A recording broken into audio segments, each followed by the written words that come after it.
Fala, turma. Professor Rubim, vídeo 4. Nós vamos avançar agora para os casos, exame de casos judiciais que se aplicam, não é? Essa parte principiológica do código, esse conceito de processo constitucional, esse conceito de um código de um processo civil dentro de uma época democrática, do momento democrático, em que temos, evidentemente, uma preocupação com a aplicação do código à luz da Constituição Federal, resguardando aqueles primeiros, na verdade, artigos do código, né?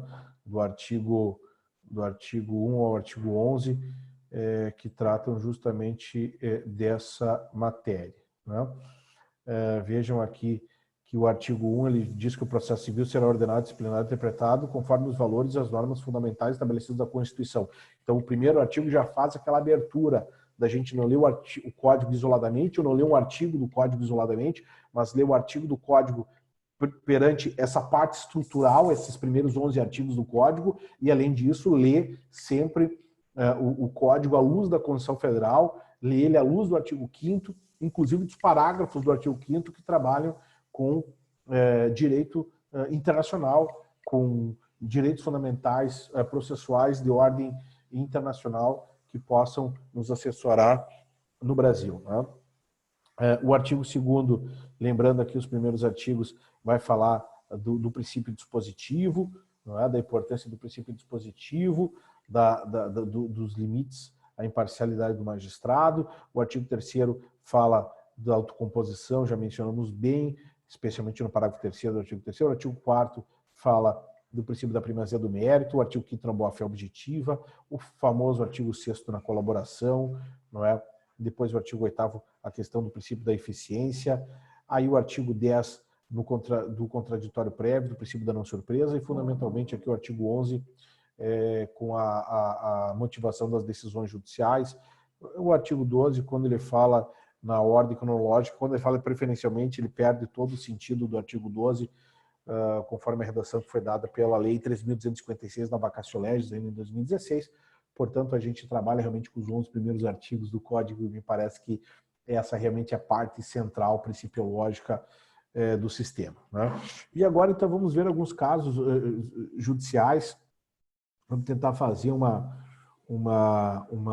aproximação mais rápida, né, de alguns casos judiciais que corporificam essa estrutura inicial, essa lógica inicial que a gente quis dar à disciplina, parte principiológica, grandes temas, o que já nos traz logo a prática, a jurisprudência, para a gente fixar melhor. Né?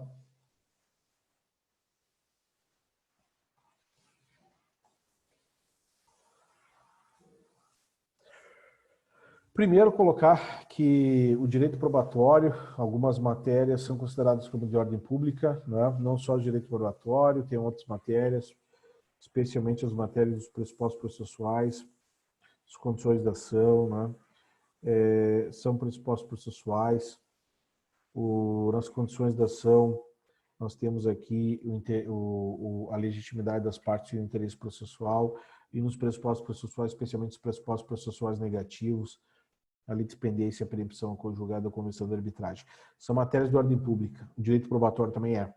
Isso significa que o juiz pode voltar atrás dessas matérias, não há preclusão consumativa para o magistrado. Me parece que esse é um conceito fundamental, porque são matérias de interesse suprapartes. São matérias de interesse, para usarmos a expressão do professor Galão Lacerda, né? São matérias que estão acima do interesse das partes. Então, evidentemente que essa matéria, quando ela é de ordem pública, vai para o memory box, essa expressão, matérias de ordem pública, ela vai porque são acima das matérias de ordem privada. São matérias processuais, né, eu gostaria de colocar nesses termos, são matérias processuais, que são fundamentais em que o juiz não esteja amarrado para voltar atrás de uma determinada decisão. Né? Até porque, por exemplo, vejam bem, seria um absurdo o juiz ele não entender pela existência de litispendência e depois ele se dá conta que realmente há uma litispendência, 2 processos iguais, um em Canoas e um em Porto Alegre, ele não poder voltar atrás nisso. Né? Seria um absurdo. Ele está amarrado, mantendo jurisdição nos autos, né? de não poder reconhecer matérias de ordem pública, né? Seguimos aqui com o nosso chimarrão diretamente aqui de Porto Alegre, no Rio Grande do Sul.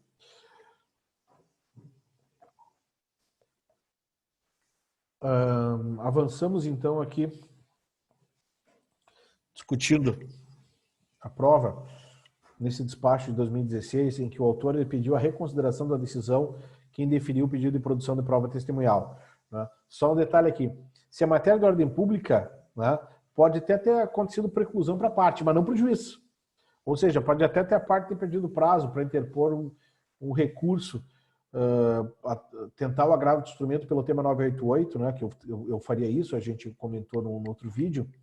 O juiz que definiu uma prova testemunhal importante, eu faria agravo de instrumento, não fez. 6 meses depois ele pediu a reconsideração, o juiz negou a reconsideração, entendendo que não há elemento ou fato novo a ensejar a modificação da decisão, mantendo a decisão exarada anteriormente. Por outro lado, analisando os documentos apresentados, verifica-se a necessidade de realização da prova pericial. Então o juiz aproveitou o pedido de reconsideração da parte, né, negou a da prova testemunhal, mas até autorizou a da prova pericial usando o artigo 370. Né? O nosso famoso artigo 370 do Código, né, que determina a realização da perícia, a qual deverá ser realizada por similitude, uma vez que, conforme informações do evento 32, a lógica aqui do processo eletrônico dos eventos, né, PROC na veia aqui, parece o setor em que o demandante elaborou não está mais em funcionamento. Mas então o juiz determinou aqui a realização da prova pericial. Né? Então, claramente aqui a prova com matéria de ordem pública, claramente aqui o artigo 370 sendo invocado, quando o artigo 370 diz que o juiz de ofício ou requerimento deverá determinar as provas necessárias ao julgamento do mérito. Né? Então, o macete com relação às matérias de ordem pública é esse, né? O juiz deverá, de ofício ou requerimento, ele tem o poder de ofício a tomar essa medida, né? Essa é a disciplina do 370. Exatamente assim.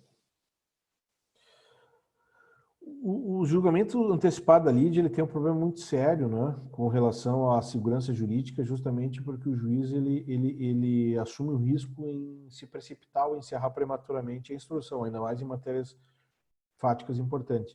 Então, esse julgamento aqui do ministro Mauro Campos é espetacular, né?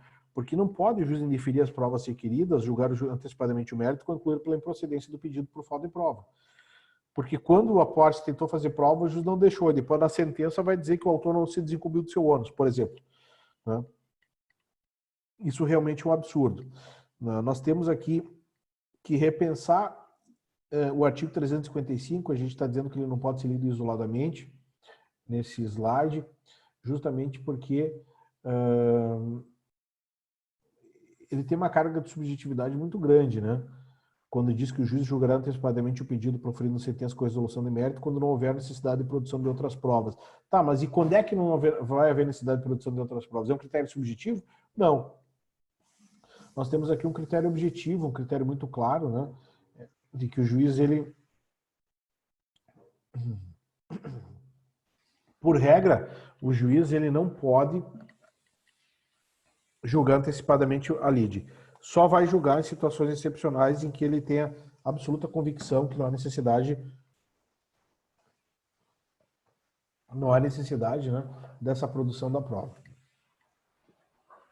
E vai ter que fundamentar muito bem isso, conforme o artigo 370, parágrafo único. É claro que lá quando a gente trabalhar no vídeo da prova, a gente vai ver que tem um critério objetivo, que é o critério do objeto da prova. Né?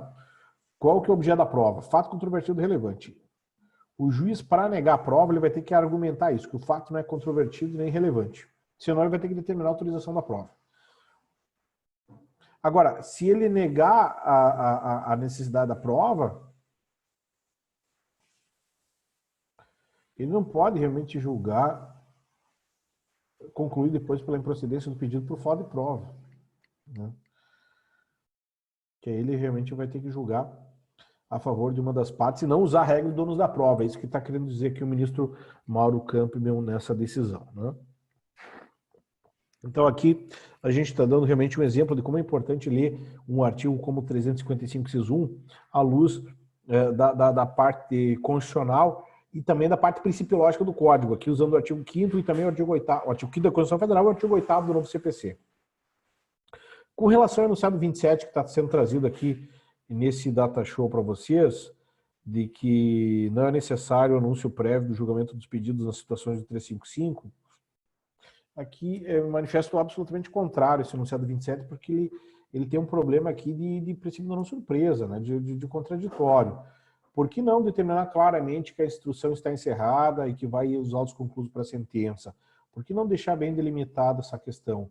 Por que não autorizar, inclusive, nessa precipitação do encerramento da instrução, a interposição de agravo de instrumento pela parte com base no tema 988? Então, nós temos que ter cuidado com relação a esse enunciado 27.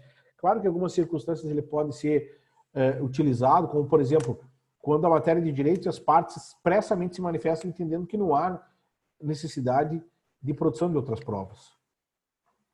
Agora, quando há um debate, especialmente quando a parte tem interesse do requerimento da prova, requerer o aprofundamento da instrução, não é? Me soa absolutamente descabido que o juiz simplesmente encaminhe os autos conclusos e já, por prolate sentença, intime as partes da decisão. Pega as partes de surpresa, fere o artigo 10, fere também a lógica do processo justo, conforme esses dispositivos da Constituição Federal ali estabelecidos, o artigo 35, 54, 55 até o 56. O princípio da primazia do mérito com limites à redução da forma, aqui aparece de uma maneira muito importante, né? O artigo da redução da forma não é utilizável a exceção de redução da forma de vícios técnicos do recurso. Evidentemente que o 932, parágrafo único, ele não é para todo e qualquer vício do recurso, né? Problemas técnicos não podem ser emendados, aqui tem preclusão consumativa. Os vícios formais do recurso, eles autorizam aquele prazo de 5 dias para a parte, digamos assim, emendar, né? Consertar, retificar a peça recursal. Vícios técnicos não. Um exemplo de vício técnico envolve o princípio da dialeticidade.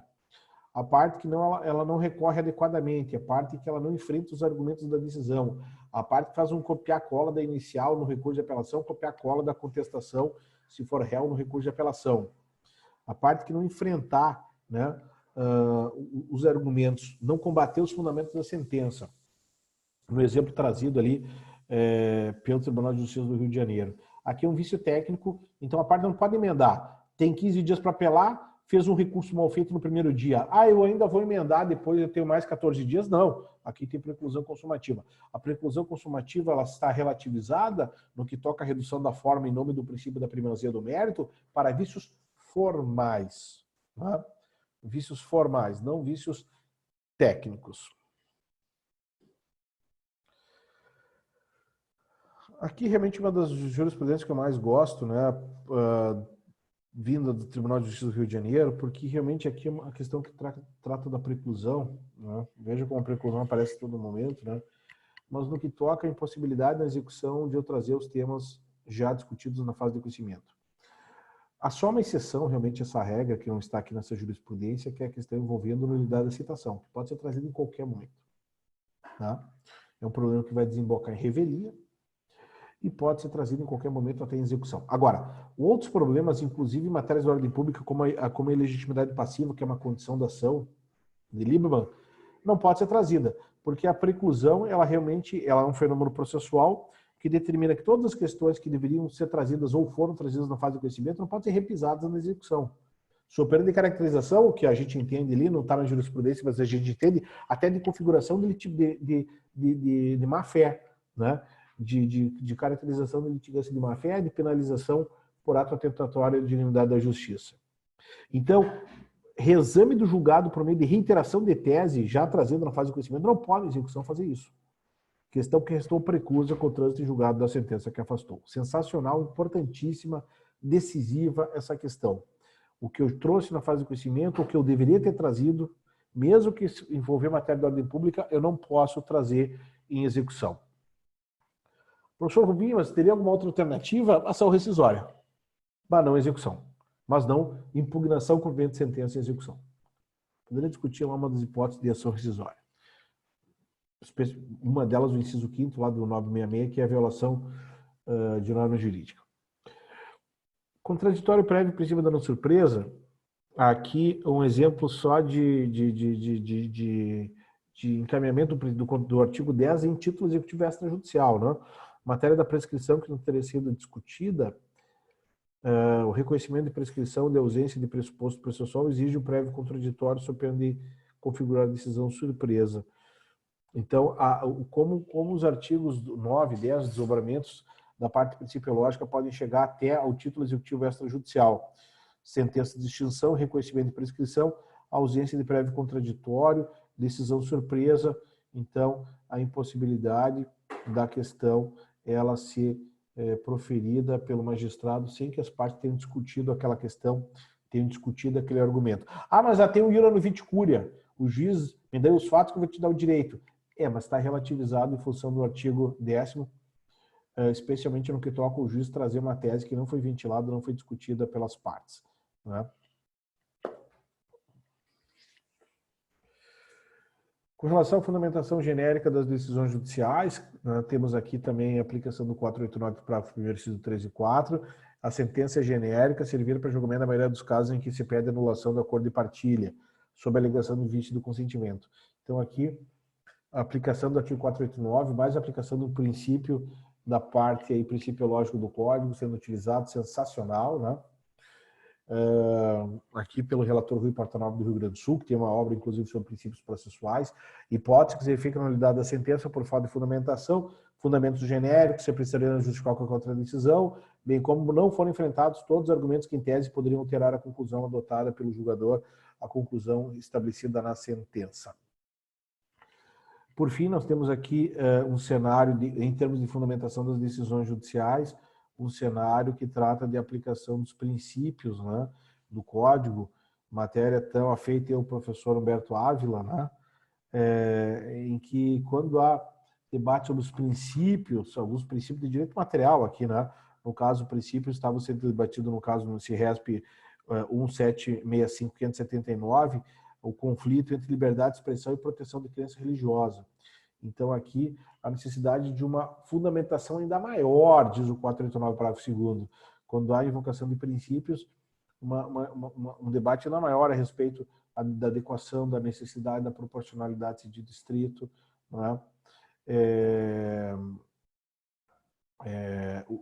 Se exige dos juízes, então, que justifique a técnica utilizada para superar o conflito normativo, não dispensando o dever de fundamentação, mas antes reforçando, então, as relações entre esses dispositivos, o 10 do contraditório prévio, o 11 da fundamentação, com o 489 também da fundamentação, e o 927 que diz o que é um precedente no Brasil. Né? Então, muito interessante essa questão da fundamentação dos princípios, né? Quando há, então, invocação de princípios, não é que está tudo liberado para fazer qualquer coisa. Não, tem que justificar a utilização dos princípios conforme as regras de proporcionalidade. E a questão do agravo do instrumento, a questão da preclusão com relação à taxatividade das multas, a gente tinha levantado isso, né? A tutela provisória desafia agravo, mas as multas vinculadas às tutelas provisórias, às astrentes, né, não tem essa possibilidade de caber agravo, vai ficar para preliminar de contra-razões de apelação. Né? Então, são algumas importantes decisões, gente, que nós colocamos aqui, né, para passar um pouco para vocês realmente a importância, né, do tema das decisões judiciais e como realmente a parte principiológica ela vem aparecendo com bastante força, né? Aparece com força a expressão matéria de ordem pública, a questão da prova no artigo 370, mencionado expressamente, né? A questão do cuidado com o julgamento antecipado da lide, então a interpretação agora do artigo 355, à luz do conceito constitucional, né? Do direito prioritário à prova. Então tem todo um arcabouço aí de vinculação de um dispositivo do Código à parte constitucional e também à parte principiológica do Código, né? Aqui especialmente o artigo 8º, não é?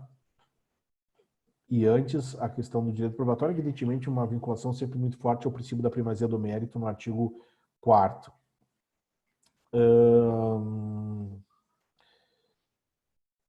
Depois, a questão da redução da forma, a questão da preclusão e os limites, né? Então, aqui é uma questão importante de que a preclusão e algum limite importante, ela se faz necessária, e um dos limites envolve o princípio da dieleticidade, que vai estar no nosso memory box, o princípio da dieleticidade, que justamente envolve a utilização, não é, do grau do recurso ou das razões recursais de uma maneira muito lógica, muito responsável, sempre sendo necessário enfrentar os fundamentos da sentença, né? Depois, no que toca aqui a grande questão da preclusão, os limites da preclusão, não é? A impossibilidade de trazer na execução matérias já trazidas na fase de conhecimento. A aplicação do contraditório prévio em execução, a questão da fundamentação das decisões judiciais, inclusive envolvendo matéria de princípios de direito material, não é? A invocação desses princípios, isso vai determinar então um grau de fundamentação ainda maior, uma exigência de fundamentação ainda maior, então é mais uma questão que se coloca a favor da disciplina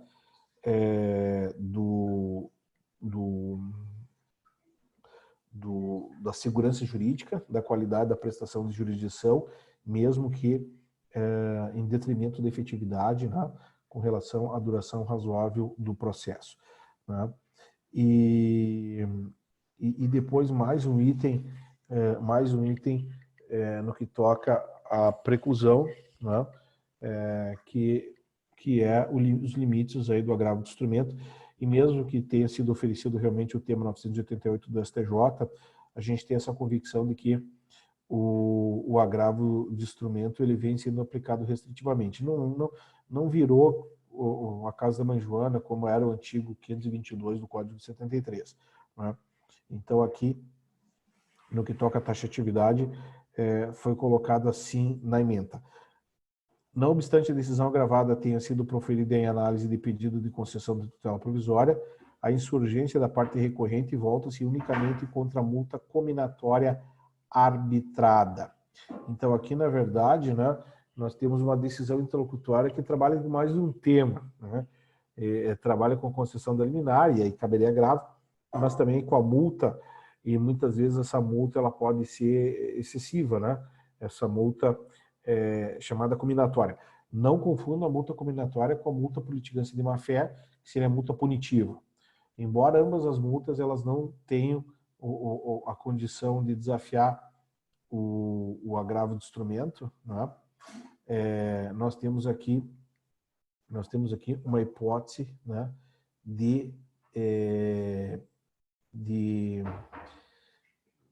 tanto na multa cominatória quanto na multa punitiva, né, nós temos aqui cenário de decisão interlocutória de menor gravidade, né?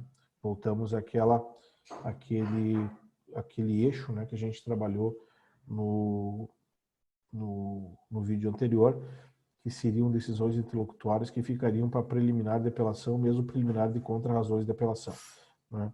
Aqui nós temos, então, uma multa que foi arbitrada, né, pelo não cumprimento imediato da tutela provisória, e isso se mesmo que a parte entenda que ela tenha ficado bastante elevada, né, no valor bastante significativo, realmente não parece que seja o caso de desafiar recurso imediato, né? Então, o tribunal entendeu que não era o caso de recurso imediato, em se tratando de mácula insanável, pois inadmissível a interposição do agravo do instrumento para atacar a decisão interlocutória que não consta no rol de decisões passíveis de serem revistas ou modificadas mediante agravo do instrumento. Esse recurso não pode ser conhecido, pois inadmissível, o que autoriza isso seja proclamado por decisão monocrática do relator. Então, o próprio relator negou seguimento ao agravo, isso pode acontecer, e aí levanta aquela questão que a gente trabalhou. Se o recurso não é conhecido, nesse caso, não é? O advogado pelo menos lavou as mãos porque fez um recurso de agravo, e aí, ele não sendo conhecido por decisão monocrática do relator, ele não precisa nem agravar interno. Não precisa nem levar para o colegiado, que seria o agravo interno, né? lembrando que não existe mais a figura de pedido de reconsideração da decisão do relator. Ele não precisa nem agravar interno. Nesse caso, ele deixa precluir essa decisão, não é transitar, porque não envolveu mérito, não deixar precluir essa decisão e depois faz a sua preliminar em apelação, mesmo a sua preliminar em contra-razões de apelação, ele estaria autorizado a fazer, tratando da questão da multa cominatória, né? Então, imagine aqui um caso em que a tutela provisória foi concedida contra o réu, não é? Foi aplicada a multa contra o réu, não é? Concedida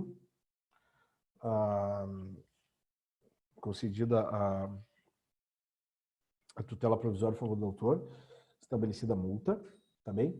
E aí o que aconteceu? Aí a sentença confirma a tutela provisória, confirma a multa, a sentença de procedência. Então aí o réu, em preliminar de apelação, traz a questão da multa, não é? E ainda tenta discutir a questão da própria questão do mérito, né? Sobre a possibilidade de revogação da tutela provisória. Isso ele vai poder levar para o tribunal, né? Mas a questão especificamente da multa em si, né? Do valor, né? Da condenação em si, ele pode e deve fazer isso em sede preliminar, né? Então essas são as questões centrais, jurisprudências centrais que a gente gostaria de fazer num lapso de tempo específico, né, para elas. Estudo de casos, jurisprudência, prática forense, né, em que são examinados diversos temas, repito, à luz da Constituição Federal e, repito, à luz da parte principiológica do Código do Processo Civil, né? A gente faz esse fechamento introdutório aqui com esse chamado vídeo 4, né? Introduzimos, na verdade, esse vídeo 4 como uma forma de fazer uma síntese dessa parte inicial, que começou com o vídeo 1, né? Ao tratar ali do momento histórico e cultural do processo civil brasileiro, né? Tratando da Constituição Federal e do Código de Processo Civil de 2015, passando pelo vídeo 2, né? Que são os dispositivos do CPC em favor da segurança jurídica, qualidade na prestação de jurisdição. Avançamos então para a dinâmica da preclusão e os grandes temas, novidades para a advocacia, e esse vídeo 4, então, ele vai chegar realmente no estudo de casos em que justamente a gente trabalha desde aquele primeiro momento da formação cultural, do processo civil, da Constituição Federal, dos primeiros artigos do Código, da disciplina de segurança jurídica, né? Que é uma disciplina que, embora a segurança jurídica possa ser trazida, né, como um conceito de previsibilidade, né, a gente está focando aqui no conceito de segurança jurídica, mais realmente no sentido de qualidade da prestação de jurisdição, né? De qualidade da prestação de jurisdição e não propriamente de previsibilidade, né? Acho que realmente esse é um ponto bastante importante, porque ele tradicionalmente não é muito colocado, digamos assim, não é, dentro desse perfil, não é, pela doutrina e também pela jurisprudência, né?